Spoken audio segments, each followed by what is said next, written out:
Baiklah, kita lanjutkan untuk kegiatan kedua, yaitu aksi nyata dari Ibu Meli, diseminasi budaya positif di SLB Negeri Duri. Mungkin langsung saja kepada Ibu Meli Elvia SPD kami persilakan.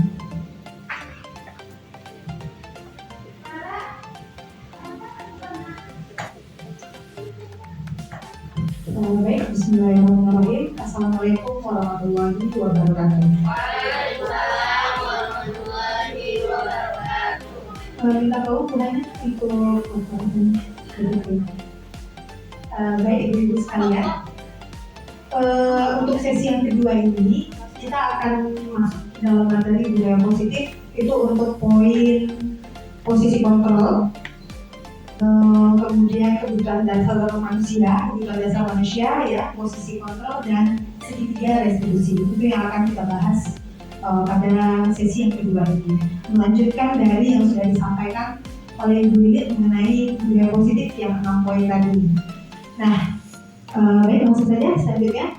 Ini ibu-ibu masih semangat? Kalau rasanya belum semangat, kita boleh ice breaking dulu mungkin. Boleh. Ya, boleh berdiri dulu semuanya biar semangat ya. Ini udah biasa kita lakukan ya, ini supaya biasanya kita kalau olahraga tuh mungkin ya. Oke, senyum dengan senyum juga.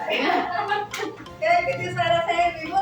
Kepala, pundak, lutut kaki, kepala, pundak, lutut kaki, mata, telinga, hidung, mulut dan pipi, kepala, pundak, lutut kaki, kepala, pundak, lutut kaki, kepala, pundak, lutut kaki, mata, telinga, mulut, hidung dan pipi, kepala, pundak, lutut kaki, kepala, pundak, lutut kaki, kepala, pundak, lutut kaki,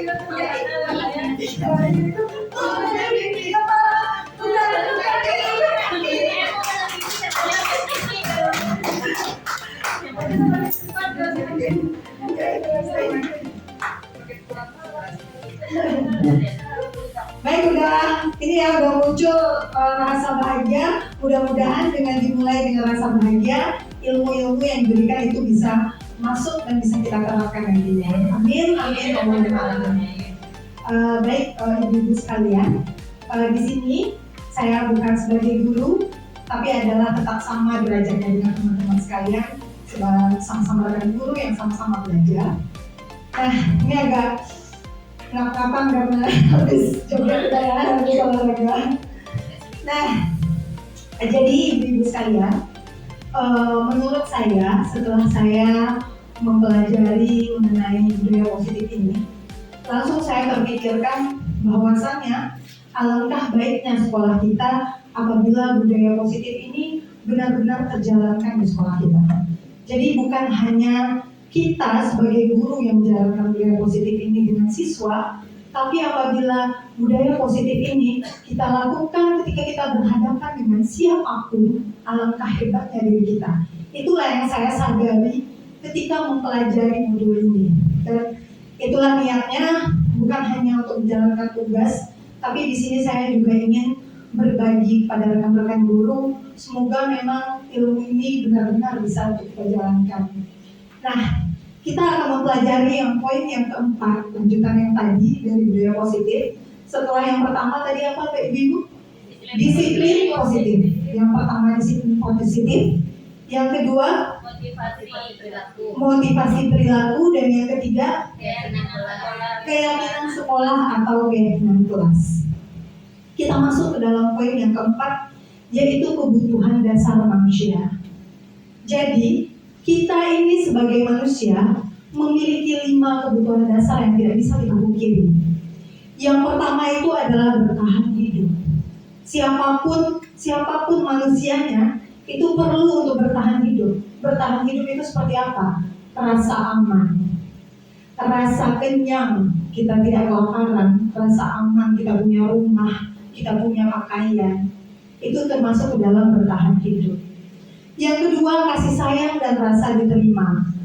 Sedih nggak ibu-ibu semuanya kalau suaminya nggak sayang sama ibu-ibu? Sedih. Beres nggak pekerjaan kalau suami ibu-ibu nggak sayang sama ibu? Tidak semangat mau ngapa-ngapain ya ibu-ibu ya.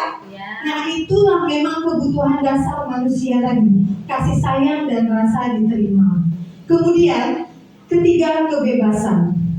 Kita ini kalau dikutuk, disuruh kamu harus ini, kamu harus ini, kamu harus ini, senang nggak kira-kira? Tidak. Kita ini manusia yang bebas. Itulah yang diperjuangkan kita untuk merdeka dari itu. Bagaimana kita dulu dijajah, itu kita tidak bebas. Kita tidak senang untuk melakukan apapun. Nah, itu adalah kebutuhan kita sebagai manusia. Kita butuh kebebasan. Nanti kita bahas kebebasan seperti apa yang itu yang dimaksud. Kemudian, kesenangan. Manusia butuh kesenangan. Apa ibu-ibu mau kerja terus 24 jam, gak ada istirahat, gak ada pergi liburan mau? Tidak bisa kita ya ibu-ibu, kita bukan robot karena kita adalah manusia. Kemudian yang kelima, gangguan. Ya, kemudian adalah penguasaan. Mungkin terdengarnya seperti negatif ya, menguasai sesuatu. Tapi sejatinya manusia itu memang membutuhkan itu. Membutuhkan untuk diakui apa yang kita kerjakan, diakui bahwa kita ini terampil, diakui bahwa kita ini memiliki pengaruh untuk orang-orang lain. Itu adalah kebutuhan dasar manusia yang tidak bisa kita pungkiri. Mungkin di Ibu Ria yang lebih menonjol adalah kebebasan, mungkin ya. Mungkin di Ibu Rika di bertahan hidup, itu kita nggak tahu. Jadi kita dari kelima kebutuhan dasar manusia ini ada salah satu yang menonjol yang akan kita miliki. Tahu? Nah, poin penting yang saya ambil dari kebutuhan dasar manusia ini adalah semua orang senantiasa berusaha untuk memenuhi kebutuhannya dengan berbagai cara. Bila mereka tidak bisa mendapat kebutuhannya dengan cara yang positif, mereka bisa melanggar peraturan atau melakukan hal-hal yang tidak sesuai dengan nilai-nilai kebajikan. Paham gak ini ibu-ibu maksudnya apa? Menghalalkan segala cara. Ya benar, menghalalkan segala cara. Contoh kecilnya kita contohkan pada siswa kita. Dia tidak mendapatkan kasih sayang di rumahnya. Jadi ketika di sekolah dia mencari perhatian. Dia lari ke sana sini, dia melawan apa yang kita suruh. Nah, ayo kita duduk rapi. Tidak mau. Nah, ternyata apa? Kalau kita tidak tahu ternyata kebutuhan dasarnya adalah rasa sayang dan rasa diterima, kita akan menjudge anak tersebut apa? Anak nakal. Nah, itulah pentingnya kita untuk mengetahui kebutuhan dasar manusia tersebut. Kemudian, Glasser menyatakan bahwa kapasitas untuk berubah itu ada di dalam diri kita. Jika kita dapat mengidentifikasi kebutuhan apa yang mendorong perilaku kita, maka perubahan perilaku positif dapat dimulai dengan mencari solusi untuk memenuhi kebutuhan tertentu dengan cara yang positif.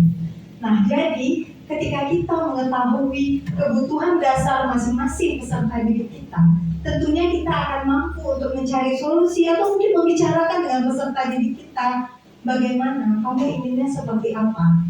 Bagaimana tidak terjalan budaya positif itu jika kita mampu di poin yang pertama ini mengetahui kebutuhan dasar apa yang mereka inginkan. Nah, tidak hanya kepada siswa kan ibu-ibu, bagaimana kalau kita mampu menerapkan ini untuk ke semua orang rekan kerja kita dengan kepala sekolah kita. Kita bisa mampu memahami masing-masing rekan kerja kita. Apakah positif itu mustahil untuk kita lakukan jika hal ini sudah bisa kita praktekkan? Tidak. Berarti bisa untuk kita lakukan, bisa budaya positif, bisa bekerja sama karena kita masing-masing memahami, oh si Anu itu dia seperti ini, oh si Anu itu dia seperti ini. Itulah yang maksud saya tadi. Langsung saya terpikir, oh iya, banyak sekali kekurangan saya ternyata ketika setelah selesai membaca modul-modul ini. Minta tolong boleh next.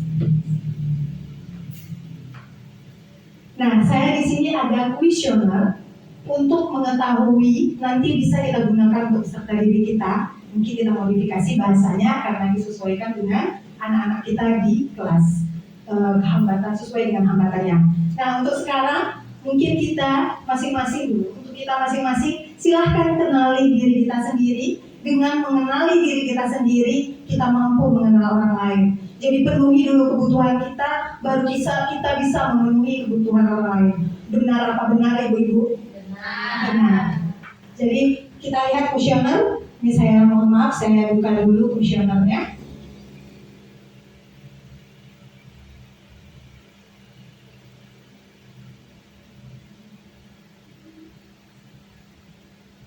Ibu-ibu punya punya pena dan kertas di mejanya masing-masing.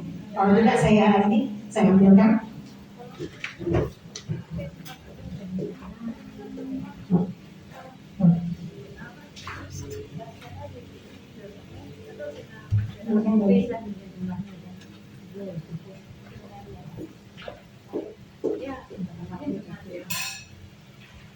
Ada media di sini.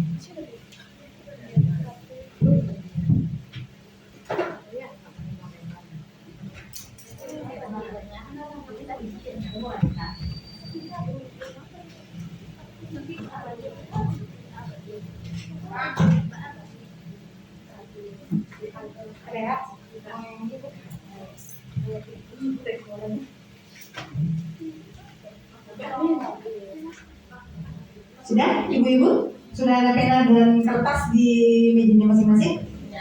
Nah, sekarang silakan baca kuesioner ini, isi sesuai dengan yang ibu rasakan. Misalnya saya senang berteman, apakah nilainya 1, 3, atau 5. Jadi nanti kita totalkan ya ibu-ibu. Nah, untuk pedomannya kita kerjakannya 1 sampai 10 ya. 1 sampai 10 dijarakkan nanti dengan 11 dengan 20. Oh, agak dibesarkan. Kalau Buana bisa kita besarkan sedikit, Buana?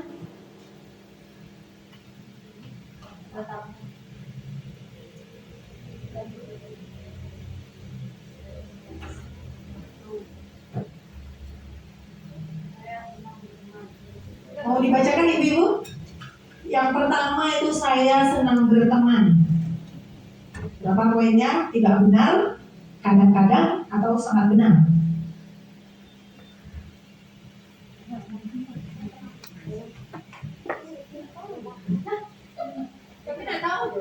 Wah, berarti ibu belum mengenal diri sendiri berarti.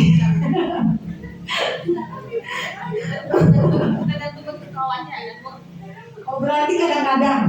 Ya, kalau masih tergantung bentuk temannya berarti kadang-kadang. Kalau orang yang sangat suka tuh kayaknya sama semua dia suka ya. Ya, 3 nilainya. Yang kedua, mudah bagi saya berbicara dengan siapapun. Mau dia presiden, kepala sekolah, ketua komite, ya, gampang ya, bisa. Berarti 5 poinnya. Udah bisa bu, berarti ibu 1.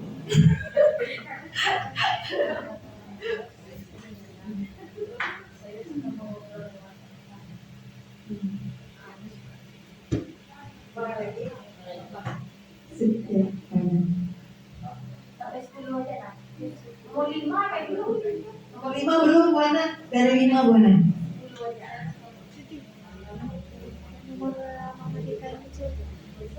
Mama Dika yang kecil ada ya, sama Mama Ramadhani ya. Oh Suci, Sila. Nah, kelihatan Bu Abel? Bisa dibantu kok Bu Abel dibacakan. Atau berarti Bu Abel mengisikan. Oh jangan, nanti kita jadi tidak mengenal kebutuhan dasar Bu Abel.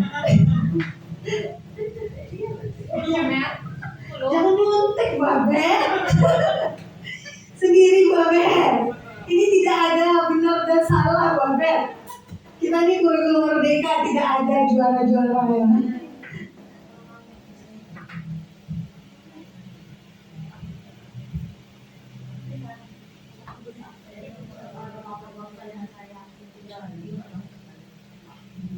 Sampai 10 ya.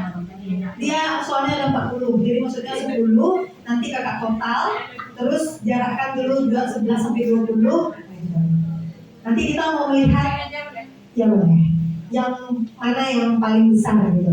Jadi 10 Poinnya. bisa kan? Ya, 10 bisa.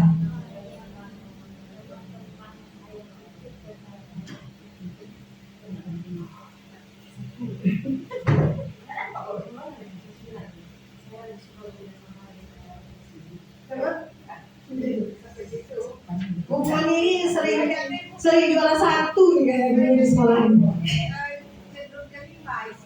Wow. 5 aja sudah. Iya, banyak di Malaysia. Satu ya, ada. Satu ada. Itu apa? Iya, tahu lah kita ya. Sudah? Boleh bisa digeser ke bawah lagi Ibu?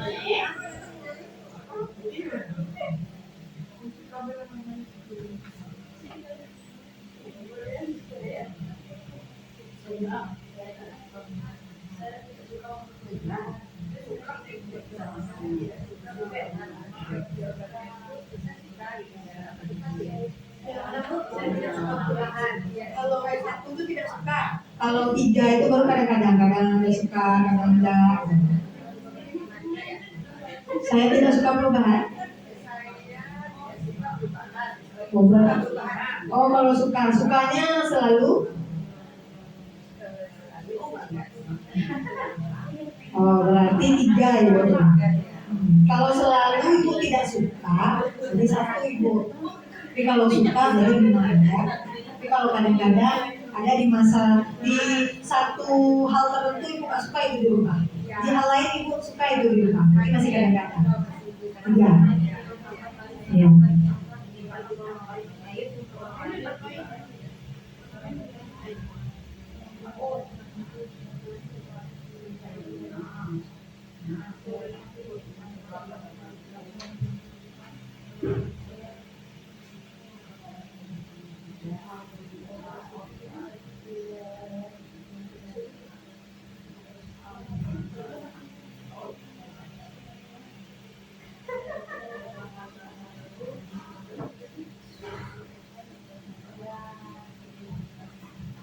Berapa nih, Mbak? 40. Nah, next. Next. Jadi 4 bagian ya Kak.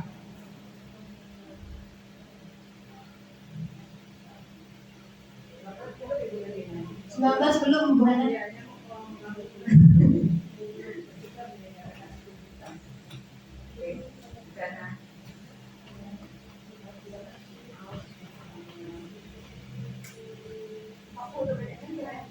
Iya Bu. Sekali lagi 20 poin ini.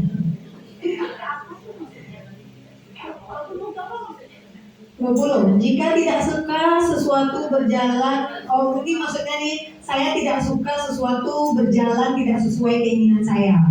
Jadi ini kita udah merencanakan sesuatu, rupanya tidak terjadi sesuai keinginan, jadi langsung gimana gitu kan?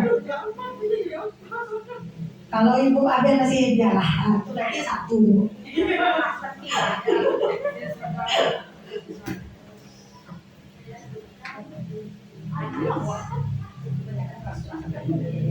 Ya, berarti 1 ya Bu ya. Oh 3 lah ya, kadang-kadang melontak aja Ibu. Iya.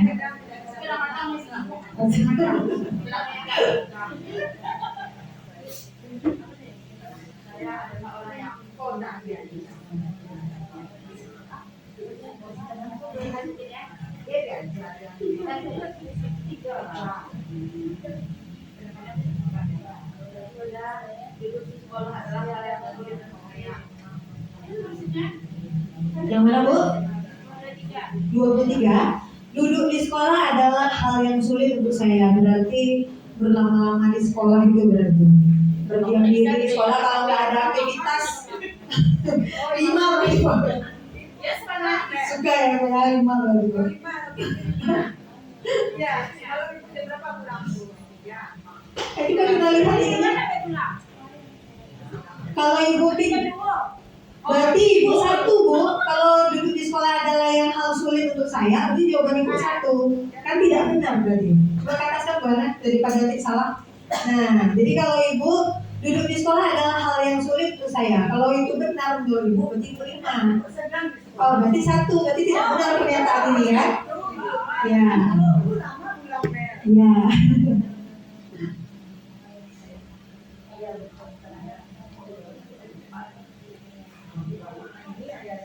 Nah, ya berarti saya tidak suka membaca dalam jangka waktu yang lama. Kalau ibu memang setuju dengan itu, 5 ibu berarti. Poinnya. Pokoknya pernyataan itu. Iya. Ya. Oh ya. Berarti 5. Kadang-kadang aku selalu orang bilang dia ibu lucu. Jadi 5 lah. Iya. Berarti udah sampai 40 ibu Bu. Dan silakan total dari 4 bagian tadi mana yang paling tinggi? Pakai kalkulator Bu. Sekarang kita dibantu sama kalkulator. Pakai kalkulator, ya. Ataskan sedikit. Kita tolong Bu Ana bisa Bu Ana? Iya.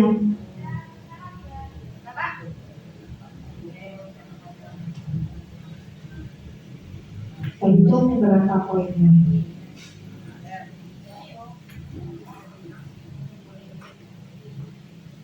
Udah berarti bagian mana yang paling tinggi? Oh yang pertama ya 36.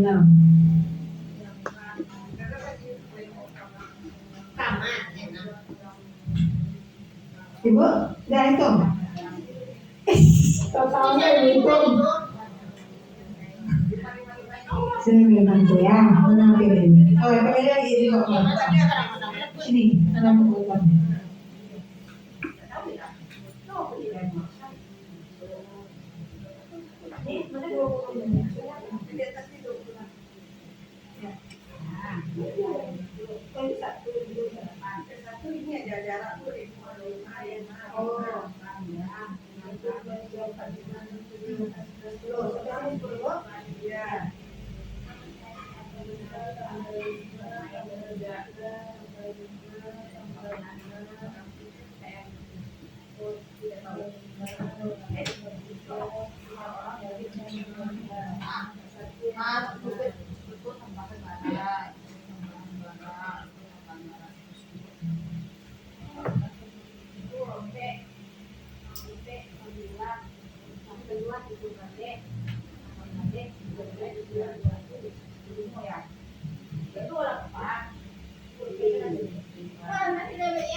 Ini 3 nilai yang sama. Kita ragu dan jawabnya. Banyak betulnya. Ya. Yang kita ada dari total semua ibu. Kita lihat lagi PPT tadi ya. Nah, jadi kalau yang paling banyak di poin pertama dari nomor 1 sampai 10, berarti kebutuhannya kasih sayang dan rasa diterima. Yang di nomor 1 sampai 10 kan ada 4 bagian. Bagian pertama kalau yang paling tinggi berarti kasih sayang dan rasa diterima. Yang kurang di diri kita gitu. Itu yang paling kita butuhkan. Oh, yang kita Nah, itu yang paling kita Nggak masalah. Kekuasaan itu bagus Berinda. Berarti maksudnya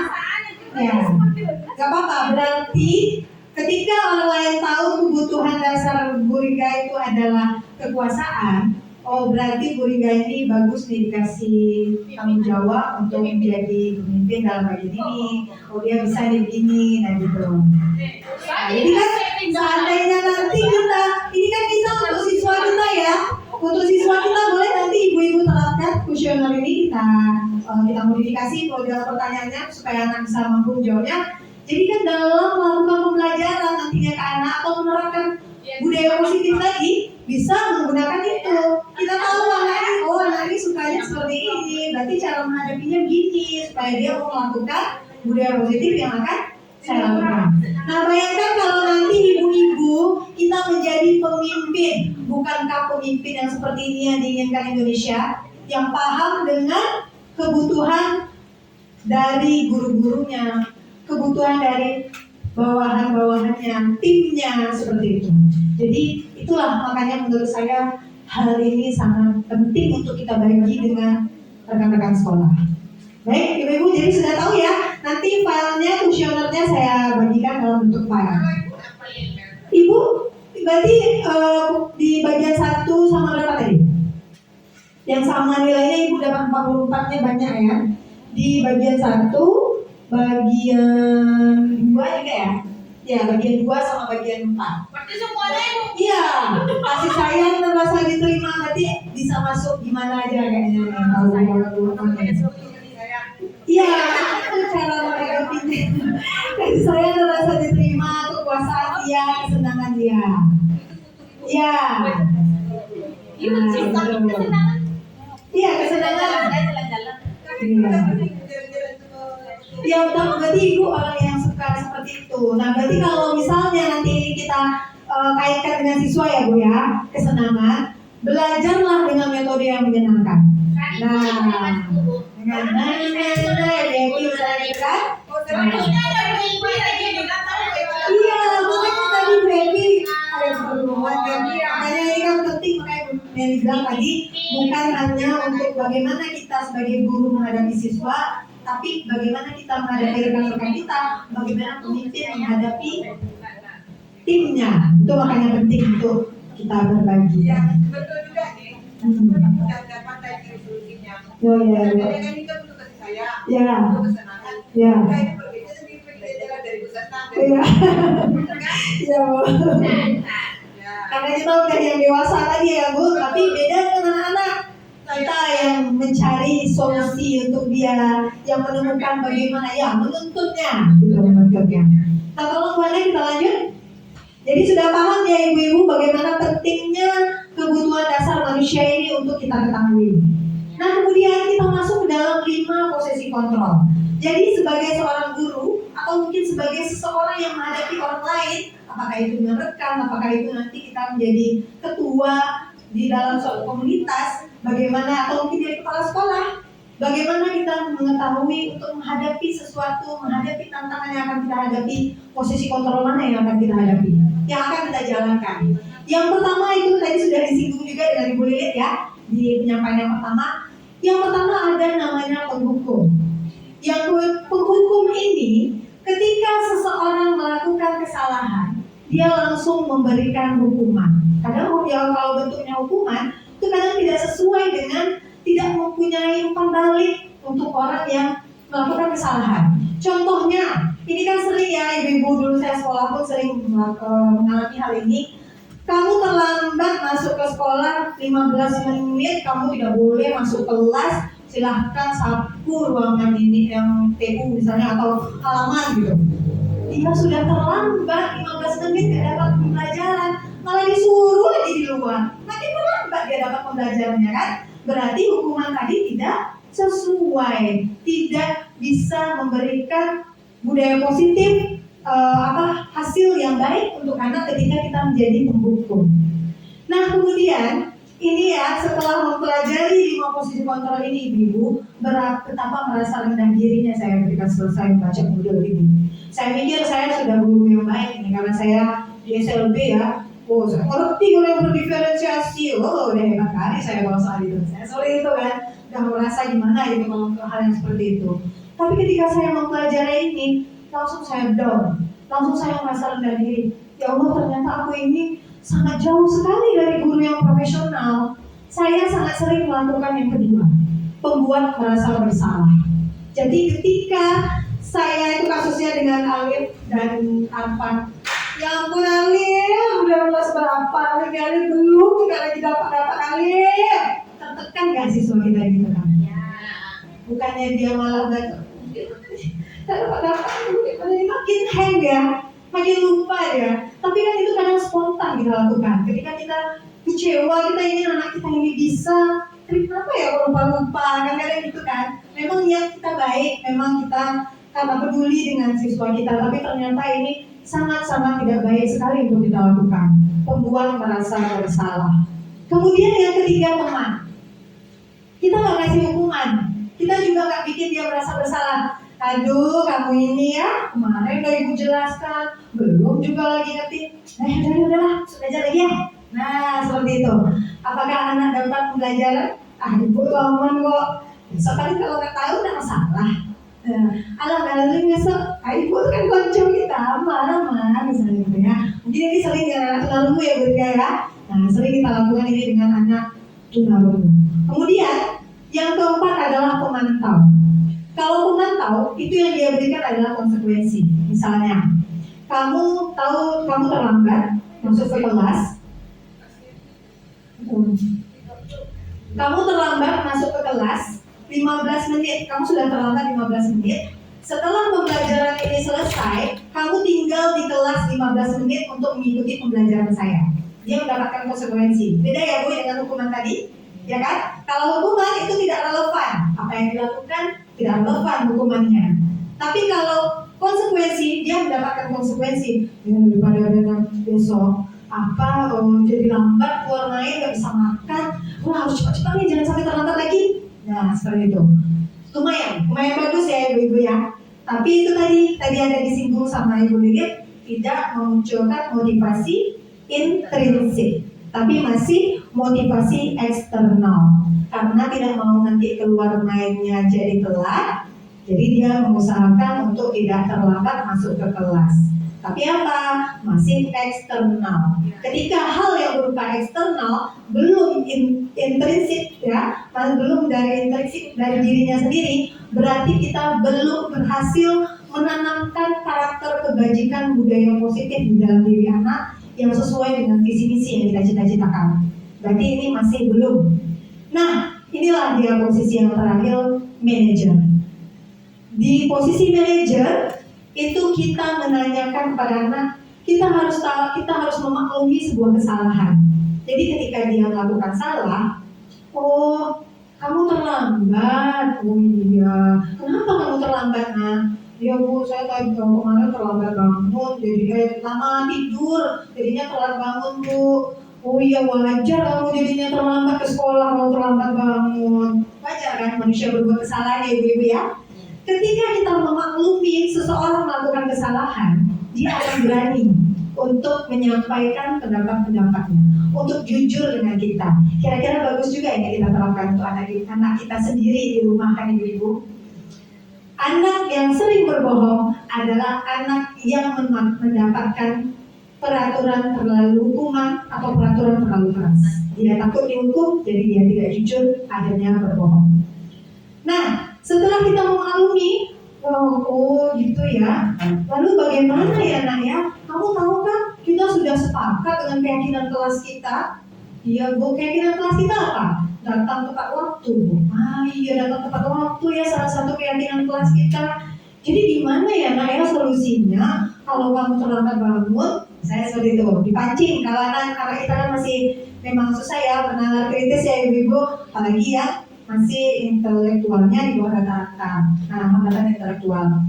Nah, jadi untuk anak tunarungu pun yang memang sebenarnya IQ-nya bagus, tapi memang bernalar kritis ini masih PR besar sekali untuk kita yang harus kita biasakan dimulai dari sekarang. Karena kan itu tujuan kita adalah membentuk anak kita ini siap untuk di lingkungan masyarakatnya. Jadi memang bernalar kritis tadi perlu sekali menjadi PR besar untuk kita, bisa kita terapkan untuk anak kita yang tunarungu, tunanetra, tunagrahita, dan tunareksa. Paling tunanetra ini juga PR besar untuk saya, karena Walaupun tunanetra yang hanya hambatan penglihatan, saya belum mampu untuk membuat anak saya hebat dalam bernalar kritis. Nah, jadi di sana apa solusinya? Ketika dia menemukan solusinya, nah baru oh ya berarti ya jadi gimana ya Bu ya? Oh kira-kira kalau yang menyebabkan kamu terlambat tadi apa? Terlambat bangun itu apa? Karena lama tidur Bu. Lama tidur. Jadi saya kita bantu gitu biar dia dapat clue-nya. Jadi gimana solusinya nak? Ya Bu berarti besok tidurnya lebih cepat lagi supaya bangunnya lebih cepat. Oh iya bagus nah. Ibu tunggu ya perubahan kamu. Nah seperti itu. Jadi itu yang memunculkan nilai intrinsik di dalam diri tadi. Boleh kan tolong dilanjutkan. Ini kita simak video ya ibu-ibu.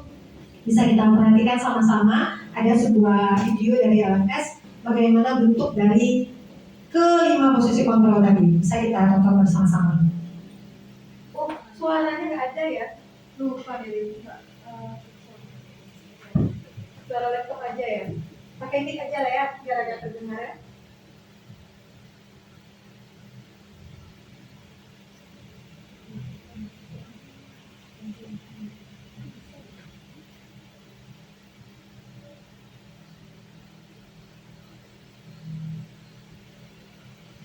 Apa ini ada lihat speakernya? Tidak lupa. Jangan banyak baru. Aduh. Gak apa-apa lah ya, kan ada tulisannya, kita bisa lihat tulisannya aja ya ibu-ibu ya. Aduh. Nah ini yang sambil dulu ya. Posisi penghukum. Mungkin bisa Saya aja yang bacanya. Biar ada suaranya. Ini siswanya terlambat ya ibu-ibu ya.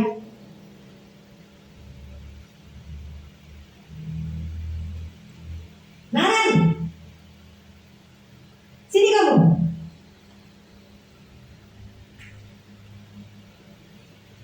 Kamu lagi selalu terlambat.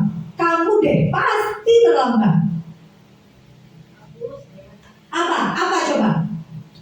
Alasan kamu apa lagi? Kapan sih kamu tidak terlambat? Malas sekali ya kamu jadi anak. Dasar malas. Gak kapok-kapok sih kamu.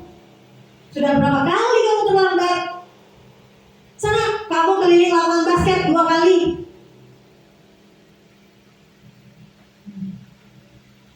Kenapa? Kamu malah ibu. Berani-beraninya jawab. Sudah terlambat, masih berani jawab pula. Sekarang keliling basket 5 kali sekalian. Biar kapok kamu. Coba sana pergi ke lapangan basket. Nah, posisi penghukum. Kira-kira dari yang dilakukan guru tadi, sudah berapa hal yang kita hancurkan dari dalam diri anak? Apa ibu? Mental. Yang kedua, Dia jadi tukang jawab. ya jadi dongkol. Jadi dongkol apa lah ibu nih? Jadi tidak dongkol. Yang pertama mematikan karakter anak. Yang kedua juga apa tadi bu? Menjawab ya, jadi dongkol. Yang ketiga kalau menurut pandangan saya, yaitu anak jadi tidak mampu bernalar kritis. Kenapa? Ketika dia tidak dikasih kesempatan. Ketika dia kok jadi lari lapangan basket tuh, karena itu kan kritis. Ketika anak bertanya seperti itu kritis. Tapi kan kita langsung menganggap melawan dan menjawab aja seperti itu. Jadi udah berapa karakter yang kita matikan dengan posisi penghukum ini. Bukan itu yang dicita-citakan oleh negara kita. Bukan itu generasi bangsa yang ingin kita teruskan. Bukan seperti itu. Jadi ini kan juga bisa untuk kita terapkan nantinya ke anak kita sendiri. Kita lanjut ya ibu, posisi yang selanjutnya.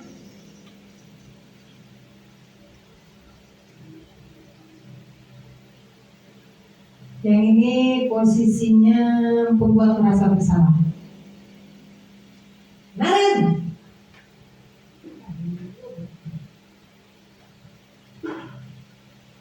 Naren, kamu kenapa terlambat lagi nak? Ya Tuhan Naren, senang ya ibu bikin ibu susah. Kalau kamu terlambat lagi, nanti ibu yang ditegur bapak kepala sekolah, nak. Nanti ibu disangka tidak bisa bina kamu. Duh, gimana ini? Duh, Gusti Naren. Kamu suka ya kalau ibu ditegur bapak kepala sekolah? Terus sekarang ibu harus tulis apa ini di buku absen? Ini kamu sudah sering loh terlambat. Ibu harus apa coba?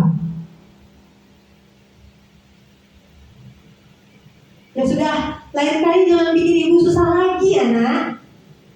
Ibu tidak akan kuat lagi kalau kamu begini terus. Bisa jantungan kalau ditegur sama bapak kepala sekolah. Sana cepat ke kelas. Nah, di situ posisi pembuat merasa bersalah. Memang nadanya tidak keras. Memang nadanya masih lembut, tidak seperti posisi pengutuk. Iya, lebih menusuk kata-katanya, membuat orang merasa bersalah. Aku nih orang aku bikin kecewa ibu kerjaku nih. Aku nih memang gak bisa. Ketika hal seperti itu keluar dari diri anak menganggap dirinya bodoh, ingat sebuah kata bijak yang mengatakan bahwa kalimat yang keluar dari diri kita itu yang akan menjadi diri kita sendiri. Nah, jadi mengapa kita perlu sekali untuk menerapkan kalimat-kalimat positif, kata-kata positif yang keluar di dalam diri kita.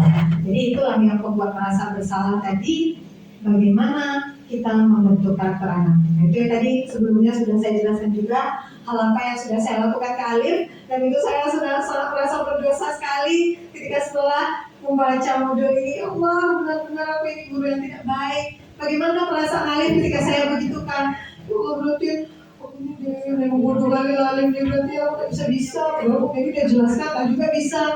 Makin gak bisa Alif, karena sudah merasa dirinya sendiri ini tidak baik. Dibandingkan lagi, kalau saya seperti itu gak sadar, kamu Safik aja yang kecil udah hafal, masa Ali udah berapa tahun di sekolah ini belum juga bisa.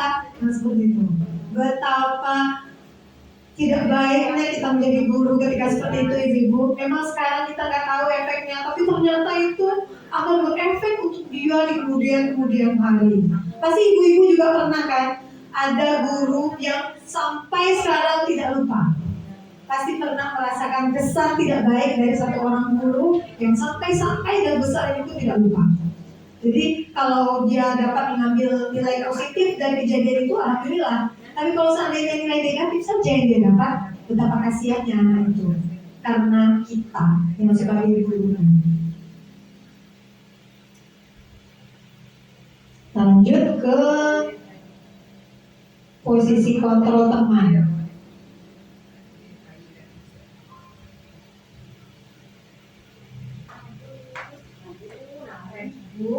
Lama terus sampai 4 kali. Wah, sudah jam berapa ini nak? Terlambat lagi ya sayang.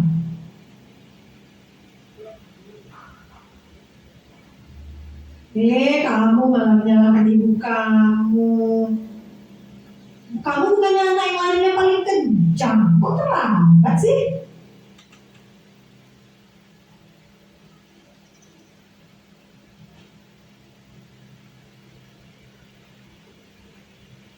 Ya sudah sana, nanti lain kali larinya lebih kencang ya.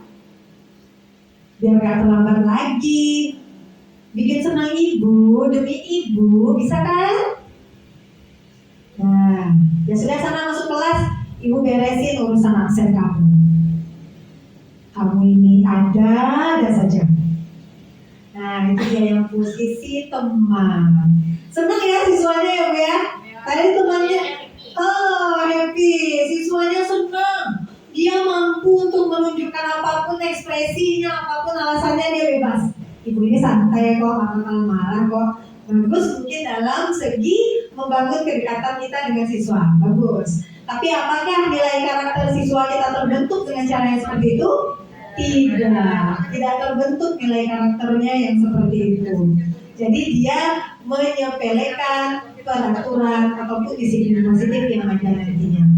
Kita masuk ke yang keempat. Ya ada 5 ya ibu ya. Nah ini yang pemantau. Dan sayang sekali maaf ya ibu ya, tadi saya tidak sediakan audionya.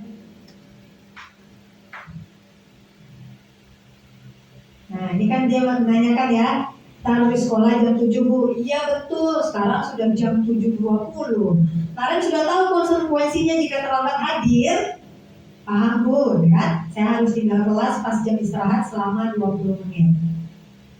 Ya benar, konsekuensinya demikian. Jadi nanti jam 9.30 pas istirahat, kamu harus tinggal di kelas kerjakan tugas tambahan untuk ketertinggalan kamu ya.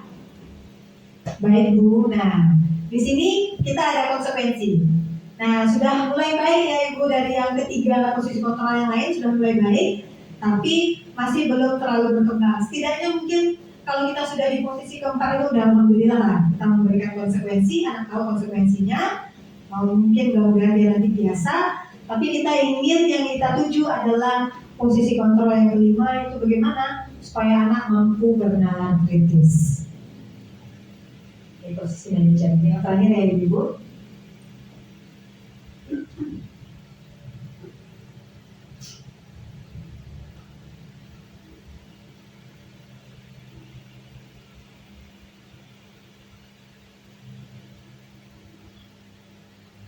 Selamat pagi Naren. Ya, sekolah masuknya jam 7. Sekarang sudah jam 7.20. Jadi sekarang bagaimana ini Naren? Baiklah, menurut kamu keyakinan sekolah yang mana yang perlu kamu tingkatkan?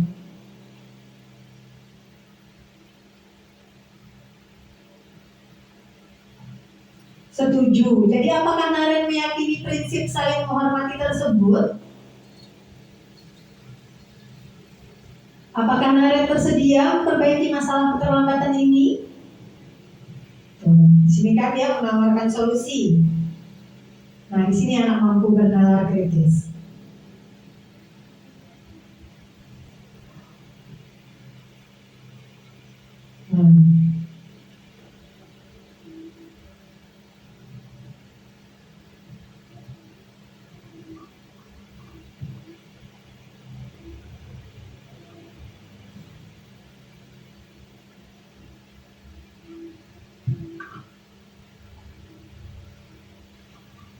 Nah, kira-kira kapan kamu akan memulainya?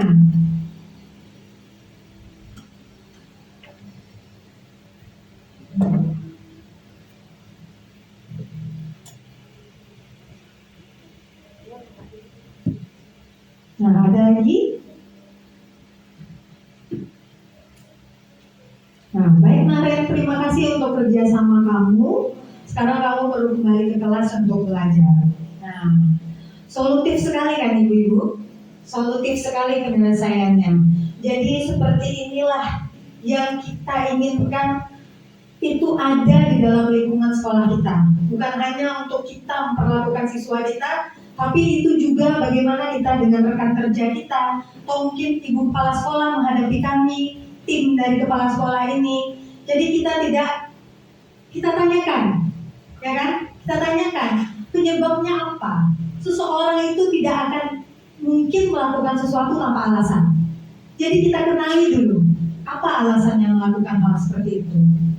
Apa kita tanyakan, apa keyakinan yang sekolah kita buat, yang kelas kita buat, apakah sesuai sikap yang dia lakukan, lalu kita kembalikan ke dia bagaimana solusinya.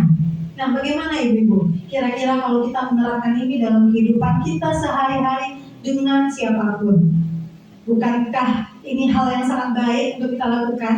Jadi kan selama ini gimana? Saya pun tidak memungkiri ya Bu, ketika saya mempunyai masalah dengan orang lain, pasti itu yang diutamakan emosinya. Makanya saya selalu ingat itu perkataan suami saya. Alhamdulillah saya sedang seperti ini, dapat suami yang bisa mengimbangi itu.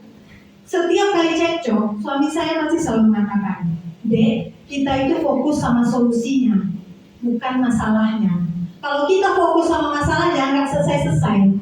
1 hari, 2 hari, 3 hari, 4 hari nggak akan selesai-selesai. Mungkin redam hari itu, tahun depan terungkit lagi. Itu kalau kita fokus dengan masalah. Tapi kalau kita fokus dengan solusi, ini sudah terjadi, mau diapain lagi? Nggak bisa kita kembalikan. Jadi yang kita fokuskan itu jadi gimana solusinya? Seperti itu. Gimana Bapak Ibu kalau kita menerapkan seperti itu? bagaimana tidak hebatnya sekolah kita ini. Kalau kita menerapkan itu mulai dari kepala sekolah menghadapi rekannya, mulai dari kita sesama rekan menghadapi rekan yang lain. Bagaimana juga kita menghadapi siswa kita. Top. Masyarakat seperti itu kan yang diharapkan dari kurikulum merdeka. Itu sebenarnya yang diharapkan, kebajikan dari kurikulum merdeka tadi. Tapi kan selama ini kita tidak tahu bentuknya itu maksudnya seperti apa. Ternyata inilah dia. Kita fokus dengan solusi, jangan fokus dengan masalahnya. Karena kan seperti itu kan. Memang iya atau iya ibu-ibu? Iya.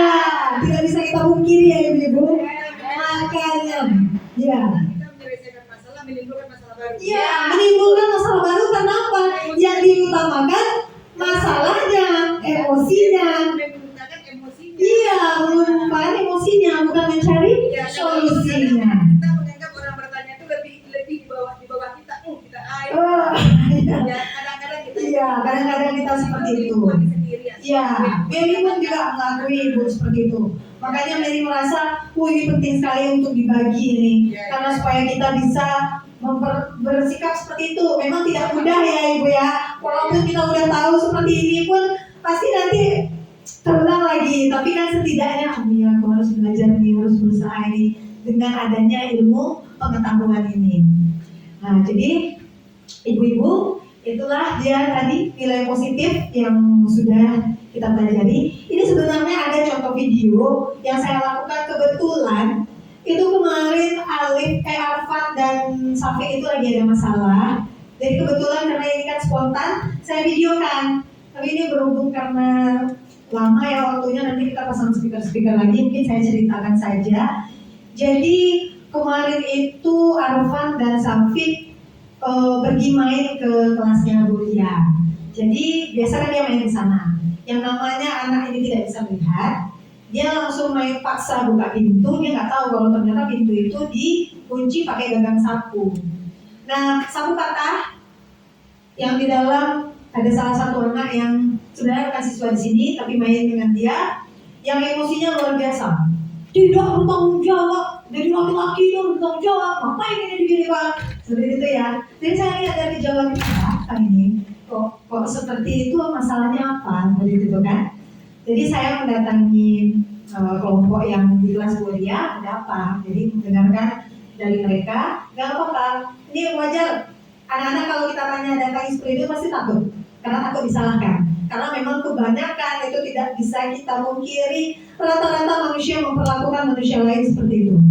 Jadi fokus langsung berarti aku dimarahin ini, jadi dia diam nggak mau bersuara. Nggak apa-apa nak, ibu nggak nyalahkan, ibu cuma mau cari tahu ada apa. Ibu cuma mau cari tahu ini masalahnya apa. Jadi dia ceritakan gini.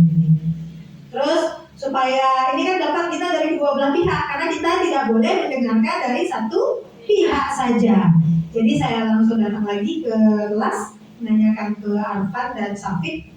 Tadi ibu lihat ada sesuatu yang terjadi. Kok ibu ribut sama ibu tadi? Kenapa nak? Yang di kelas kuliah tadi. Nah, jangan apa ibu nggak nyalakan ya. Ibu cuma mau cari tahu aja. Jadi disitulah dia mulai menceritakan, ya bu, kami nggak tahu tadi pintunya terkunci. Terus sudah minta maaf nak? Belum bu. Oh belum minta maaf lagi tadi. Terus kenapa kok belum minta maaf Arfan sama Safi? Ya bu, soalnya kakak-kakak tuh dia marah-marah aja, tuh kayak mana mau minta maaf. Itu gimana Arfan tadi sama Safi? Pergi aja lagi bu. Oh terus gimana apa? Sapunya katanya patah ya nak? Iya bu, patah. Jadi gimana itu solusinya nak? Arfan sama Safi ingat kan keyakinan kelas yang kita sepakati? Apa yang pertama? Jujur bu, ya jujur. Alhamdulillah nih ibu senang sekali sama anak ibu Mary sekarang udah bisa jujur. Itu kan karena ibu Mary juga ada tanya dari sama kakak-kakak itu, ternyata jawabannya sama. Alhamdulillah Arfan dan Safi udah jujur ya.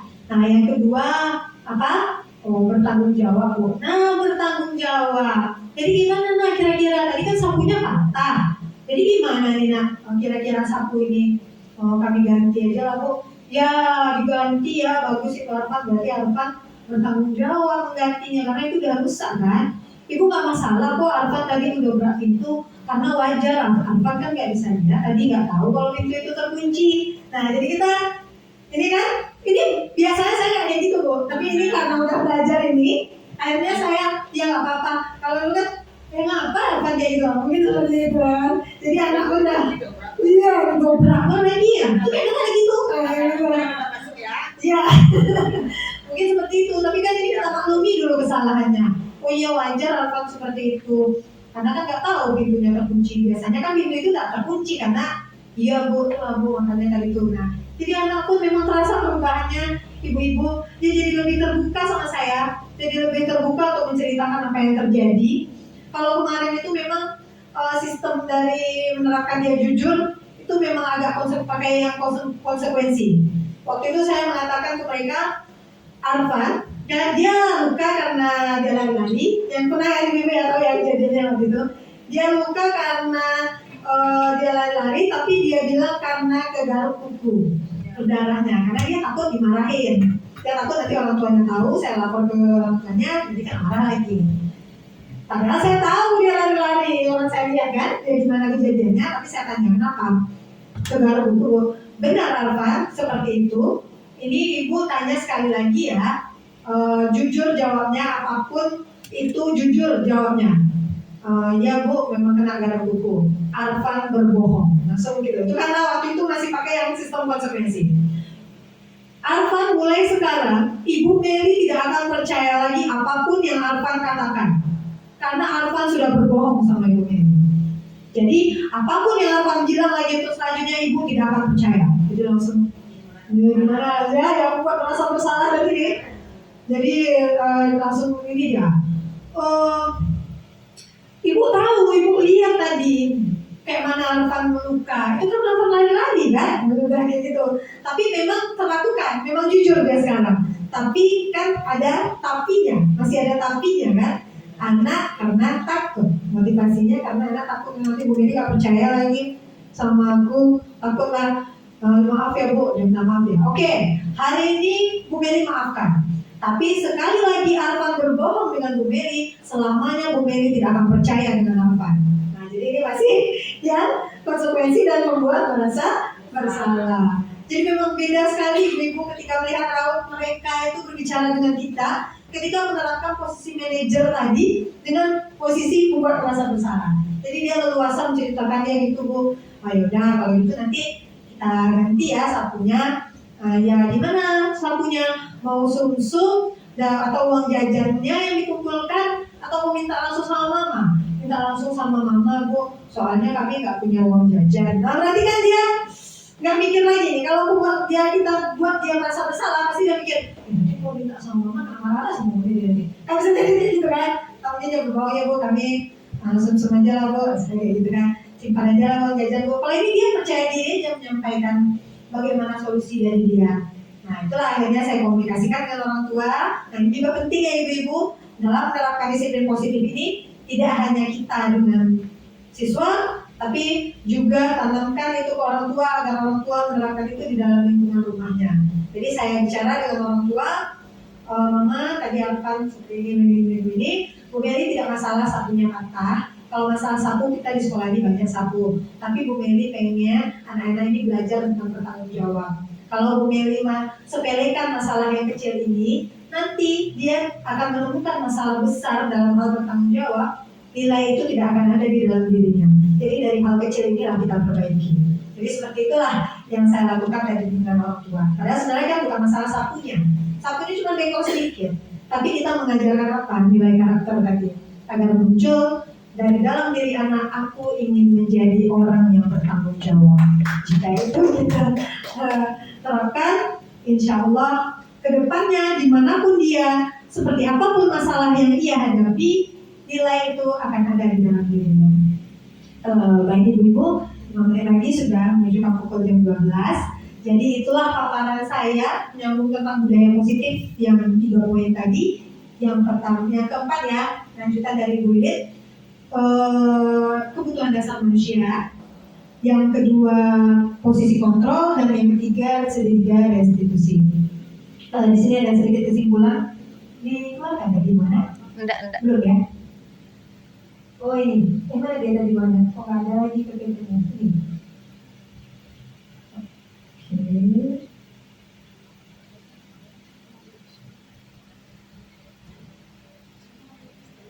Oh ya, ini tadi saya sempat lupa ya Ibu. Jadi di sinilah dia yang sudah dilakukan di video tadi. Yang pertama menstabilkan identitas.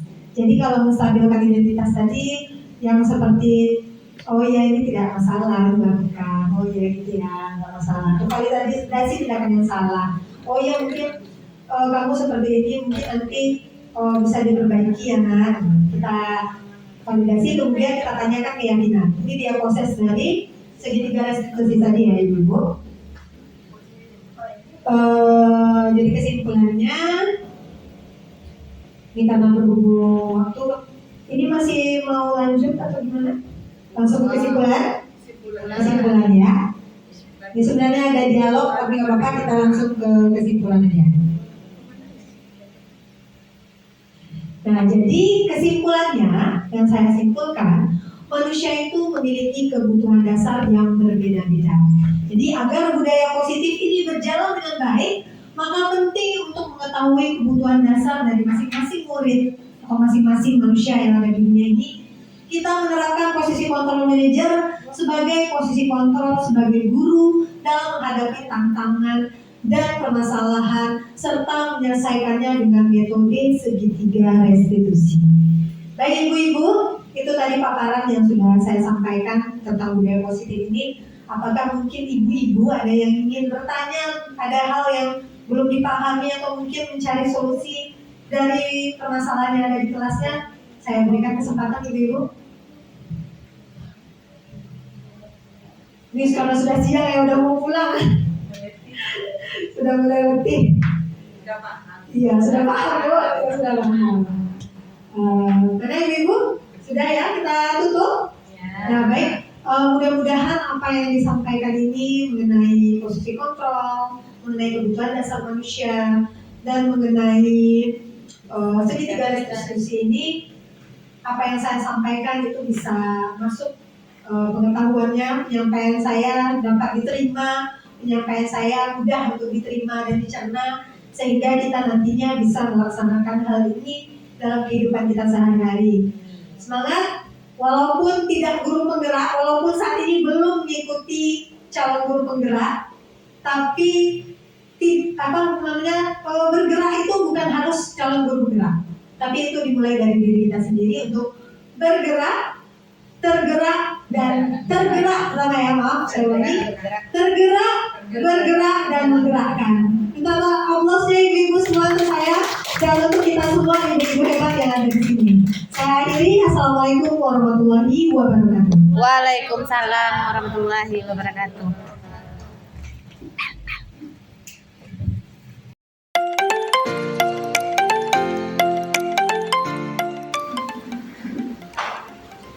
Jadi nggak mau menyalahkan ya, tapi Bu Meli di sini mau cari tahu, terus kalau apa kita cari solusinya ya. Jadi jangan takut untuk berbicara jujur ya, karena Bu Meli tidak menyalahkan. Bu Meli di sini bukan mau marah-marah, tapi kita belajar untuk menemukan solusi, belajar untuk mencari penyelesaian ya. Solusi itu mencari penyelesaian. Jadi di sini Bu Meli mau tahu ya. Tadi Bu Meli dengar ada keributan ya di kelasnya Bu Bulia. Ada keributan tadi sampai malam-malam itu. Kak Caca, anaknya Bu Erna kan ya. Nah, jadi dengar tadi karena Bu Meli mau ke ruangan Bu Meli, tapi Bu Meli nggak tahu masalahnya apa. Makanya Bu Meli mau tanya sama anak itu ada masalah apa tadi. Jadi kan kami mau coba jadi bahan ini memang dari dia anak kedua, sementara dia kan video. Jadi kami membuka video itu akan disamping, rupanya harus video dibuka sampai ini patah bu. Lalu, mungkin warna apa bentuknya itu Gimana tadi?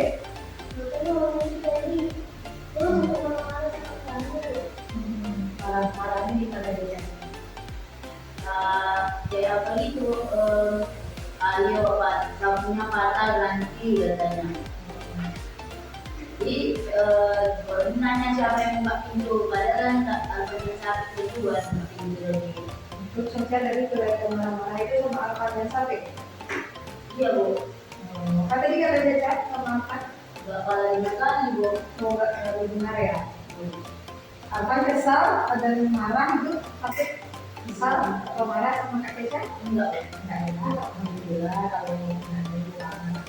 Jadi tadi itu Sapi dan Alvan buka pintu karena apa? Mau buka ke itu. Tapi nggak tahu pintunya dikunci gitu. Iya bu.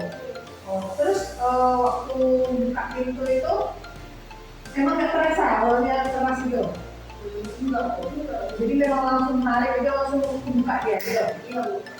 Oh, terus ada minta maaf tadi sama orang itu?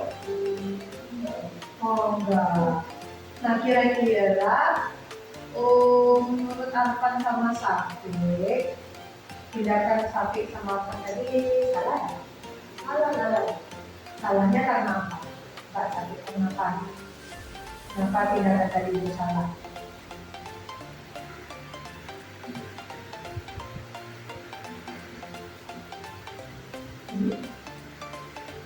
Gimana kan? Gimana tindakan tadi itu salah? Kami buat itu di kata dari nggak kita makan. Itu kesalahannya karena maaf ya. Tapi ibu Mary paham kok, kalian nggak tahu kan kalau pintu itu terkunci, ya kan? Kalian nggak tahu kan kalau pintu itu terkunci tadi? Iya. Nah, tadi nggak tahu pintu itu terkunci, jadi kalian berusaha untuk buka, ternyata patah, ya. Karena aku udah ngetop lagi jadi karena agak bicara jadi ya terbuka nanti. Berarti awalnya udah nutup ya. Iya bu. Nah, jadi kalau seperti itu, aman dan Safi tidak salah sih kalau menurut Bu Mary. Kalau untuk awalnya sudah ketok ya, tapi ada jawaban. Terus waktu buka ternyata kan biasanya kelas itu nggak terkunci ya kan ya, tapi tiba-tiba terkunci seperti itu jadi nggak kepikiran ya kalau kelas itu terkunci seperti itu. Ya kalau menurut dari Bu Mary juga nggak salah sih. Tapi apa yang salah ketika teman Arfan marah, harusnya kita itu tadi yang poin yang salahnya adalah minta maaf.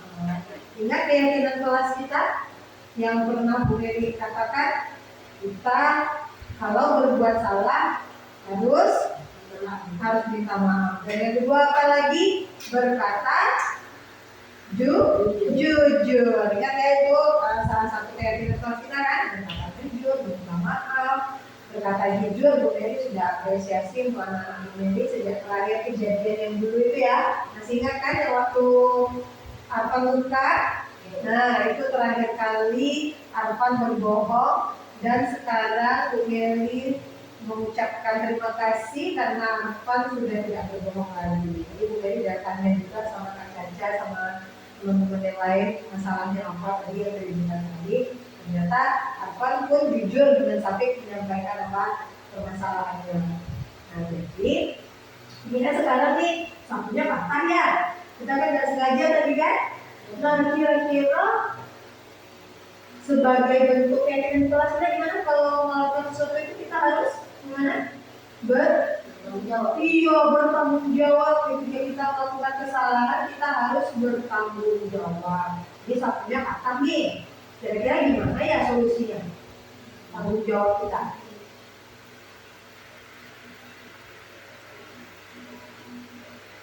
Diganti ya bu. Ya diganti ya. Jadi nanti gantinya gimana? Minta sama mama kah? Atau mengumpulkan uang jajan kah? Gimana? Gimana? Rakaman Safi? Ini kan berdua nih. Ya, emang yang melakukannya berdua kan? Iya. Nah, gimana? Ada Safi gimana?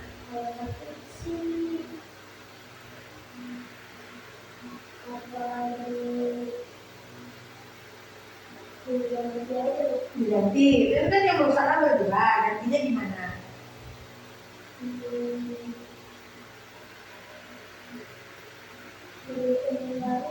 Ya, berikan yang baru itu berdua berarti sum-sum ya uangnya. Nah jajannya yang disisihkan atau mau langsung minta sama mama? Gimana solusinya dari Arafat dan Safir? Mau jajannya disisihkan atau mau langsung minta sama mama? Langsung minta aja. Oh, tapi kau bawa uang. Biasanya nggak pernah bawa uang jajan ke sekolah.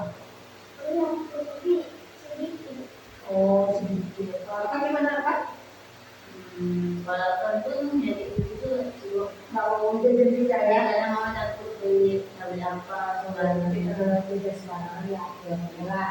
Kalau memang mau seperti itu, berarti nanti sum-suman ya. Berapa ada satu tangkainya, kan yang patah tangkainya.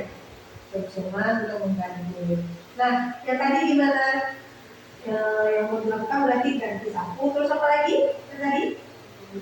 Meminta maaf. Karena Safir dan apa tadi belum minta maaf ya? Belum minta maaf sama kakak-kakak itu. Nanti Bu Neri juga diluruskan sama kakak-kakak itu kalau apa dan Safir tidak sengaja, ya kan? Ya kan? Tidak tahu kalau pintu itu terkunci. Jadi wajar, itu nggak salah itu nggak menyalahkan itu. Jadi nanti jangan lupa untuk minta maaf ya. Oke, jadi salut sama anak-anak gue ini udah mau berkata jujur dan sudah tahu kalau ternyata apa yang harus dilakukan. Sudah mengerti dengan tanggung jawab, sudah mengerti untuk bagaimana caranya meminta maaf, ya. Bagaimana yang dilakukan ketika kita melakukan kesalahan, meminta maaf. Nah, jadi tadi kenapa kok langsung minta maaf? Kira-kira kenapa? Karena bukan dokter itu mama gitu. Jadi kaget ya? Ya, jadi kaget terus jadi nggak bisa ngapa-ngapain lagi. Jadi ngapain tadi Safir sama Arfan langsung pergi ya? Oh, langsung pergi. Oke, kalau itu kita sekarang mau pergi dulu sebelum ujian biar selesai permasalahannya dulu. Kita maaf dulu kita sama kakaknya. Atau mau setelah ujian saja.